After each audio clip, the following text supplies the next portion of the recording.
Mr. Bahugana, I'd like to start by asking you whether we have any better sense of the scale of devastation, the scale of tragedy. You had said yesterday that hundreds were feared to be dead.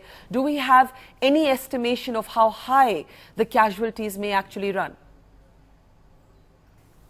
The maximum casualty has taken place in the Kedar Valley, and the Kedar temple presence and the route from Gauri Kund to Kedarnath, which is a walk. The difficulty is that Kedarnath premises, we have been able to evacuate people, those who are alive, but we have not been able to access the people who are on foot between Gauri Kund to Kedarnath. And the choppers have not been able to land there because there is no space. Now the NDRF team and the army, they are going on foot. Unless until they come back to me with the exact figures, it will be very difficult. But as I have told you earlier also, that the death would run in hundreds. Now, of course, we do know that the chopper operations, Mr. Bahugana, have been hampered by the weather today, and there are thousands and thousands who are still stranded. So are you actually saying that we do not yet know the worst of this tragedy? It's unfolding bit by bit as we have not been able to reach the uppermost reaches of the Gauri Kund area? No, we have some figures in mind, we have got some idea. But you see, as a Chief Minister, I'm supposed to give you the correct information. The correct information is that the death toll is very high, and what is not relevant is how many people have expired. Now our mission is to save those who are alive. We have been able to save a large number of people, population. We have moved them from their areas where they were stranded to safe havens. Now they are in about number of relief camps. My other problem is from the relief camps I can't take them out by road, because more than 500 roads are damaged, about 200 bridges have been washed out. So the only way is I take them out by choppers. The army, 12 choppers hired by the state. They are doing a very, very good work. And in spite of bad weather, I have been flying every day. I have been going to all these remote areas, to the sensitive areas. It will take some time, Barkhaji, but I can tell you that the worst is over, and now the relief and the rescue operation is on. Well, I hope you're right that the worst is over, because the military personnel we were just talking to said that they have never seen a tragedy like this unfold in Uttarakhand. Now, Mr. Bahugana, serious questions are being raised as to whether the Met Department's warnings could have been acted upon. The Met Department here in Delhi is saying that it issued a warning of severe rainfall on the 15th. Let's bring you up that graphic there. You can see it on your screen. This is what the Weather Department here is saying, that they issued a warning of severe rainfall on Saturday and followed it up with a warning of extremely severe rainfall on Sunday. Now, this is the crucial weekend before the Monday of the 17th, when really the heaviest rain takes place. My question to you, Mr. Bahugana, is this, that could you not have done more? You've had drills in place, you had rehearsals in place, you had the yatris still going up. Could all of this not have been halted given these warnings? Could you not have done more? May I explain? First of all, you see, when we get warnings of weather conditions, they say that there'll be heavy rain, they say there'll be light rain. Now this is the peak period of tourism in Uttarakhand, where over 1 lakh of people come on their own, and you see their exact locations and the exact numbers are not known to us. It's such a big state. We did stop all the flights which we were operating to Kedarnath when we got this warning. So all air flights to Kedarnath have been stopped. But people were already there. They were in the premises, and they were even in the worst of the worst time.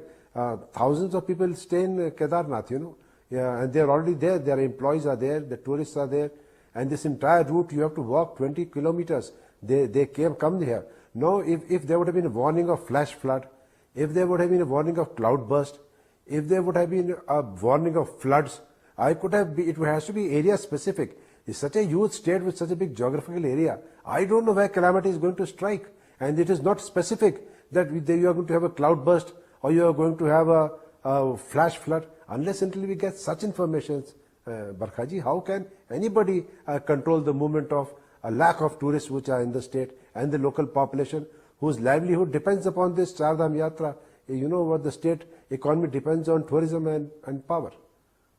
And we did. No, but sorry, let me just get that right. Are you saying that the warning was not specific enough to act on? Because the Met Department is saying they issued a very specific warning. No, Madam, severe rains in Delhi. Do you evacuate Delhi? Please tell me. Or do you start evacuating people from the banks of the river because they are going to rain? It has to be. And what happened in Kedarnath, you see, some some lake, I think, ultimately the environmentalists will tell us. But from above the Kedarnath, some lake has crossed its embankment, or the glaciers burst. No, this is the reason why the tragedy has taken place.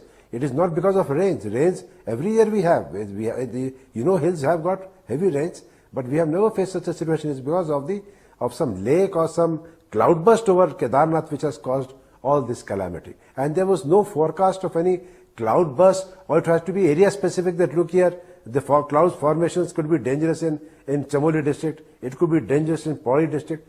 So I am not blaming them, but try to understand my practical problem. How can I ask people, move out of Uttarakhand? I never knew which area will be struck by calamity. But there are many other serious questions being raised, Mr. Bahugana, not just about your government, but about your predecessors as well. Environmentalists are asking serious questions about rapid construction that has taken place. After all, there was a 2002 law that said that there should be no construction within 100 meters of the river. Now, let's take a look at those pictures before I come to you. Those pictures we've seen of those buildings actually tumbling down right on the banks of the river. We're just going to bring up those pictures. That shows that law has been completely flouted. There's a CAG report. There you can see those buildings falling into the river. What were those buildings doing there to begin with? There's a CAG report that 3 years ago said that there's one hydel project for every 5 to 7 kilometers, and often these dams were built at great cost to the environment.